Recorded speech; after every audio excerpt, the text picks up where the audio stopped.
anak berapa Ibu? 2 udah lulus ya. Ya itu boleh biayain saya sendiri. Nggak ada bantuan-bantuan dari pemerintah tadinya, kayak kan orang-orang kan dapat KIP ya. Bisa digesek biar bayar sekolahnya, anak saya swasta. Ya kan? Jadi kan saya berat banget saat itu ya. Nyari uang buat bayar sekolah swasta yang mahal kayak gitu, ujian sampai anak saya udah lulus. Sakit hati saya kan saat itu, selalu ditolak. Apa masalahnya saya? Ya, apa saya nggak punya hak untuk mendapatkan itu? Karena kerja saya cuma pengamen, Bu. Kadang saya dagang. Kalau lagi memang dagang saya sepi, saya ngamen buat tambah-tambahan. Nah, kemarin kan juga ada pihak dari Bogor juga sama Bapak sekretaris Bapak Gibran untuk saya untuk dibantu datang ke rumah ya. Wawancara saya juga berbicara dan saya bilang datang ke rumah juga ya, ke rumah untuk kemarin mengecek betulkah begitu ya, verifikasi ini rumahnya Ibu, kondisi Ibu seperti apa. Sebelumnya Ibu lapor kemana saja? Ke Pemda doang. Kalau ke Pemda waktu itu kan pengen berubah ya, saya menemuinya ke dalam nggak bisa kan. Jadi dulu waktu itu cuma nanya WA saya nggak dibales, saya cuma ngirim, tapi saya nanya apa data saya udah dimasukin, tapi nggak dibales. Sudah berapa lama waktu itu dari mulai lapor sampai kemudian tidak juga ada kabarnya, berapa lama? Dari bulan Februari sampai belum ada kabar. Dan dilapor ini dapat tanggapan ya 1 minggu berarti ya? Iya, Ibu ya dapat jawaban ya. Hai semua, bagaimana kabar kalian? Saya berharap kalian semua baik-baik saja ya. Oke, teman-teman, tentu saja kalian masih ingat dong tentang program yang dibuat oleh Wakil Presiden Republik Indonesia Gibran Rakabuming Raka beberapa waktu yang lalu. Dan semua tentu kalian, saya juga penasaran kira-kira progresnya seperti apa. Nah, kebetulan kita sudah dapat laporan progresnya, sudah ada bagaimana perkembangannya, dampak yang dirasakan oleh masyarakat seperti apa, dan bagaimana kita harus seperti proses pengajuan atau pengaduannya seperti apa. Kita akan lihat di sini. Dan yang paling penting, dampak nyatanya untuk masyarakat kecil itu seperti apa. Ini yang akan menjawab semua yang kita nantikan ya selama ini ya. Ini untuk kita sama-sama melihat bagaimana update dari program Lapor Mas Wapres. Hari ini diberikan bantuan kepada 20 pelapor yang nanti akan disampaikan oleh Bapak Kepala Kantor Komunikasi Kepresidenan Bapak Hasan Nasbi yang akan memberikan keterangan persnya. Kami persilakan Pak Hasan Nasbi. Baik, selamat siang teman-teman semua, teman-teman jurnalis. Saya bersama Bapak Kepala Sekretariat Wakil Presiden dan berserta jajaran tadi baru saja mendampingi Bapak Wakil Presiden untuk menyerahkan beberapa bantuan penyelesaian persoalan dari masyarakat yang kemarin datang melapor kepada Bapak Wakil Presiden.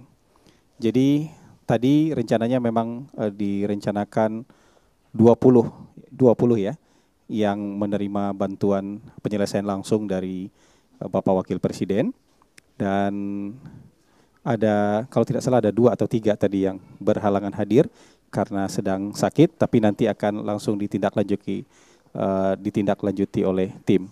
Sebagian besar persoalan tadi yang dibantu penyelesaiannya adalah persoalan penebusan ijazah, terutama yang dari sekolah swasta, yang ijazahnya sudah tertahan 1 tahun, 2 tahun, belum bisa diselesaikan karena persoalan keuangan. Tadi diberikan bantuan langsung untuk penebusan ijazah oleh Bapak Wakil Presiden, dan ada juga ibu yang tadi juga hadir dari Kementerian Sosial untuk menyerahkan kembali sertifikat dan data terdaftarnya sebagai DTKS, karena ada seorang ibu tadi yang karena pindah ke Bogor, kemudian dia dikeluarkan dari data DTKS. kemudian beliau melapor ke kantor Wapres bahwa beliau dikeluarkan dari data DTKS dan minta dimasukkan kembali ke dalam data DTKS di kabupaten yang baru, domisili yang baru. Dan hari ini juga sudah diserahkan langsung dan beliau kembali terdaftar di DTKS. Ada juga perwakilan dari Kementerian Sosial tadi yang hadir. Pesan dari Bapak Wakil Presiden tadi bahwa ini adalah sesuai dengan amanah dari Presiden Prabowo Subianto untuk mempermudah layanan kepada masyarakat sehingga lapor ini hadir untuk memperkuat ya responsifnya jajaran pemerintah dalam menangani aduan-aduan persoalan-persoalan masyarakat. Dan tidak lupa juga tadi Bapak Wapres menyampaikan satu persatu tadi ketika bersalaman dengan para penerima bantuan penyelesaian persoalan, itu bahwa bantuan ini, penyelesaian ini adalah dari Bapak Presiden. Itu yang beliau tekankan tadi, ini semua adalah atas arahan dan bantuan dari Bapak Presiden. Program lapor Mas Wapres ini bukan sekedar gimmick ya teman-teman, seperti yang diberitakan di luar sana untuk menjatuhkan program ini. Jadi ini benar-benar dilaksanakan, solusinya ada, memberikan solusi yang langsung ke orang-orang yang membutuhkan jawabannya. Yang kedua adalah program ini sudah otomatis di-ACC oleh Presiden Republik Indonesia, Bapak Prabowo Subianto. Izin Pak, kemarin kan sempat disampaikan juga ya bahwa ada evaluasi terus-menerus secara berkala agar tidak ada laporan-laporan iseng ke depannya. Dan sejauh ini evaluasinya seperti apa, dan untuk menanggulangi laporan-laporan iseng ini tidak terjadi lagi, apakah ada teknologi lagi yang akan ditambahkan atau gimana? Iya kan, pelaporan ini ada yang registrasi online, itu lewat lapor.go.id. Kalau di sana pemilahannya sudah bisa langsung.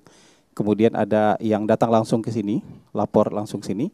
Ada yang juga via WhatsApp. Laporan-laporan yang banyak iseng itu yang via WhatsApp itu, ya penuh itu. Ada yang ada yang berjanji bisa menghentikan lumpur lapindo. Waduh. Jadi yang semacam itu ada banyak. Ada kemudian yang punya konflik rumah tangga supaya suaminya dihukum. Karena satunya dari kesatuan, satunya dari ASN misalnya gitu, pengen suaminya dihukum atau diberhentikan. Jadi laporan rumah tangga itu juga banyak. Jadi ini kan mungkin laporan-laporan yang menurut kita sulit untuk karena persoalan yang sangat pribadi. Atau juga misalnya laporan yang betul-betul iseng.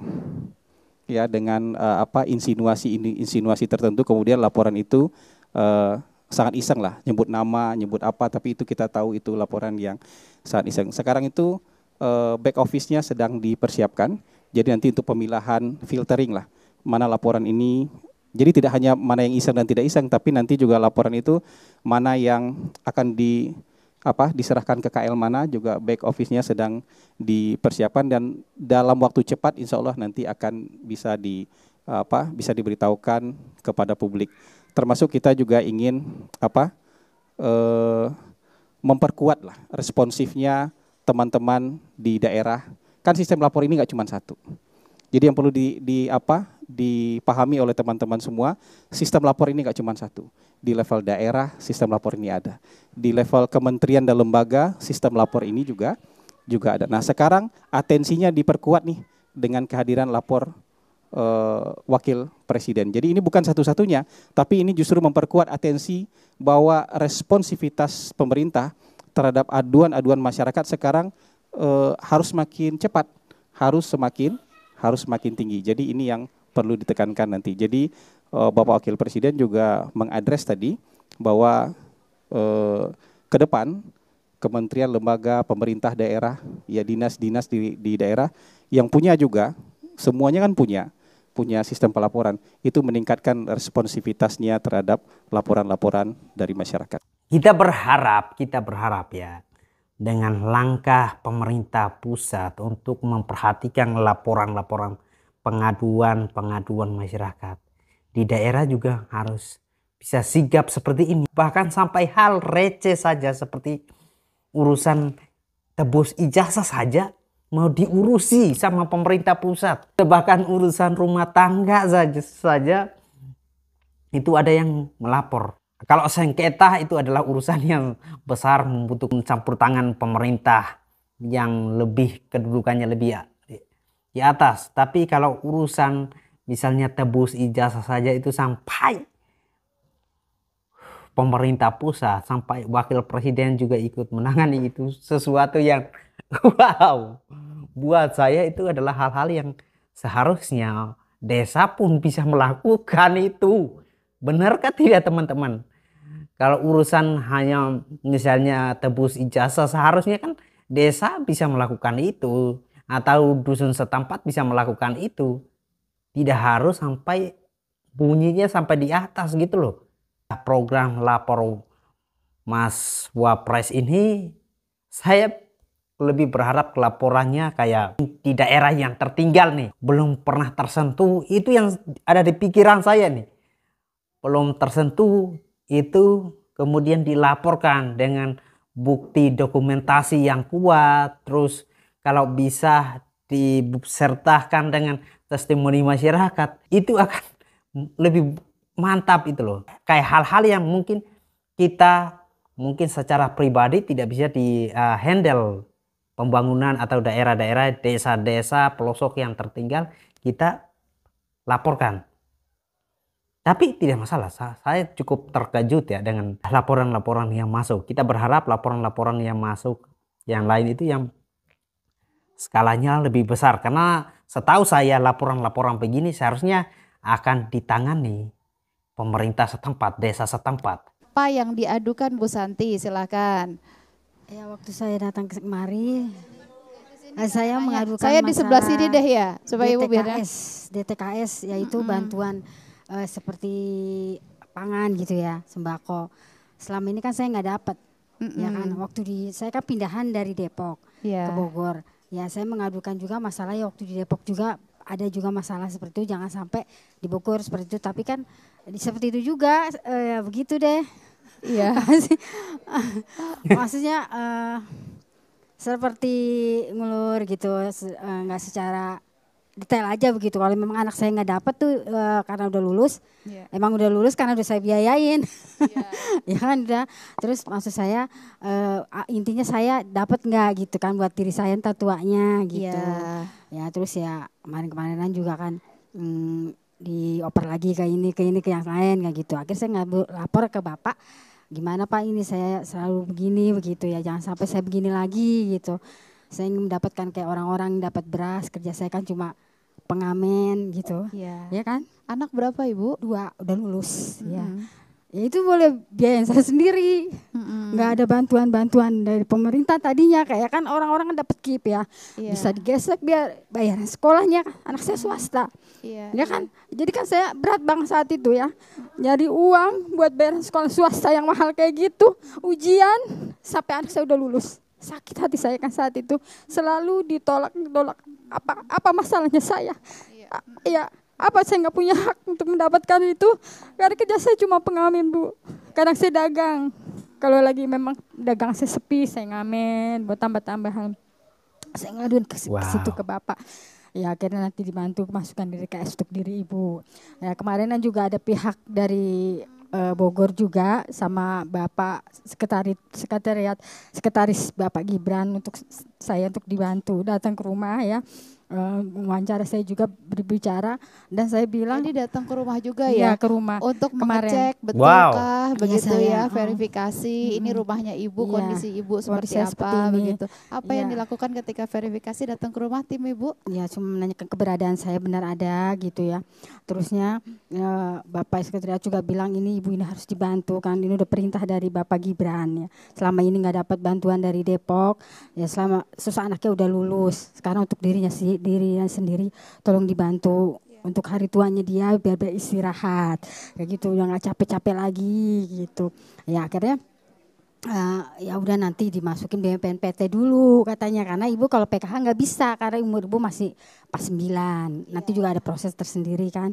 Sementara Ibu Pak dibantu langsung dikirimin sama dia, minta itu data saya. nanti udah diinput katanya nanti bakal diproses. Gitu Jadi aja. sekarang sudah selesai atau belum? Sudah terdaftar? Saya nggak tahu ya, pokoknya masalahnya kan Coba cuma dari Kemensos ya. Jadi di apa namanya cuman dikirimin sama orang tuh foto KTP saya sama kakak saya udah gitu. Dibantu Ya, diurus. tolong ya. diurus gitu, jangan ini lagi, udah langsung ke orangnya gitu. Iya. Nggak ke kelurahan lagi, nggak ke Iya. Ibu lapornya hari apa waktu itu? ya hari Selasa tanggal 12. Ya. Iya. Nah, Lapor ke Bapak. sebelumnya Ibu lapor kemana saja? Ke Pemda doang, ke Pemda. Ke Pem. Kalau ke Pemda waktu itu kan Pemda berubah ya. Saya menemuinya ke dalam, nggak bisa kan. Jadi dulu waktu itu posisi tempatnya di dalam. Saya di luar. Saya menemuin pihak yang apa sih namanya itu yang bagian DTKS itu ada nama Mbak Nurul juga. Saya mau masuk mau langsung ngomong gitu. Masalahnya saya udah di ini juga dari pihak Tajur Halang. Cuma nanya WA saya nggak dibales, saya cuma ngirim, tapi saya nanya apa data saya udah dimasukin, tapi nggak dibales. Jadi saya penasaran, saya langsung ke Mbak Nurul lagi untuk mengatakan ini gimana. Saya menanyakan dari perintah Mbak Nurul seperti nama orang itu dia yang nggak boleh disebutnya. Nah terus katanya ya udah nanti ganti aja orangnya gitu diganti terus akhirnya yang diganti lagi juga bukan bagiannya, diganti lagi begitu. Ibu sudah berapa lama waktu itu dari mulai lapor sampai kemudian tidak juga ada kabarnya, berapa lama? Dari bulan Februari sampai sekarang belum sekarang, ada kabar. iya. Dan di lapor Mas Wapres ini dapat tanggapan Iya. ya 1 minggu berarti ya? Iya, Ibu ya alhamdulillah, 1 dapat minggu jawaban udah ya? jawaban. Iya. Ya Iya. Ibu tadi sempat ngobrol dengan Mas Wapres, apa yang diomongin, apa yang disampaikan Mas Wapres kepada Ibu? Ya cuma menegur aja. Lewat sini Ibu Menegur lihat. saja Pak, cuma menegur. Saya bilang makasih. Ini juga bantuan dari Bapak Presiden katanya juga kan. Saya bilang makasih. Iya baik, terima kasih Bu Santi. Iya. Dari Kemensos ya Pak ya. Bisa dijelaskan Pak, jadi bagaimana prosesnya? Bu Santi di sini aja Pak. Sini sama saya sini Bu. Ya, saya Mardi dari Kemensos. Mardi. Ya. Saya cuma pengen melurus. Alhamdulillah pengaduan seperti ini memang menjadi koreksi bersama buat kami ya. Karena bagaimanapun juga ya mata kami kan terbatas. Tapi yang jelas Bu Santi ini tidak pernah keluar dari DTKS. Hanya saja tidak pernah juga diusulkan dapat bantuan. Jadi petugas kami juga sudah mendatangi beliau, sudah mendata, kita koordinasikan segera dengan dinsosnya untuk diusulkan. Karena bagaimanapun juga sesuai regulasi bantuan itu berasal dari usulan pemerintah daerah. Wah, saya enggak bilang gitu ya. Tapi yang jelas sekarang terselesaikan ya Insya dengan Allah, ini. Insya Allah terselesaikan. Baik. Nah, itu kan tergantung kebijakan masing-masing, teknis verifikasi masing-masing dinsos itu kan berbeda-beda. Ada yang dinsosnya langsung turun, ada yang pasrah bongkoan sama desa, ya beda-beda.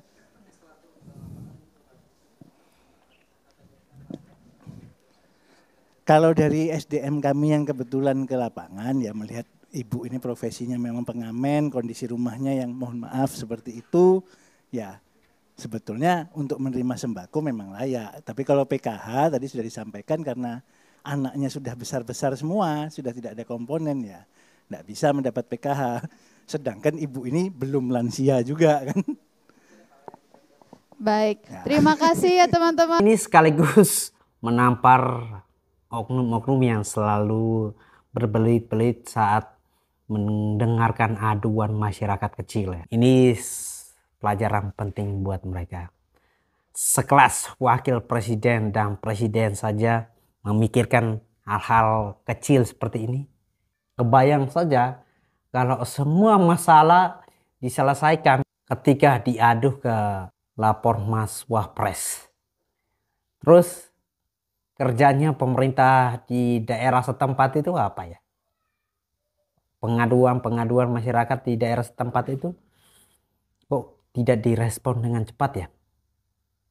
Harapan kita dengan program ini ya bisa memberikan gambaran baru tentang bagaimana bekerja untuk masyarakat, bagaimana mendengarkan keluh kesah masyarakat.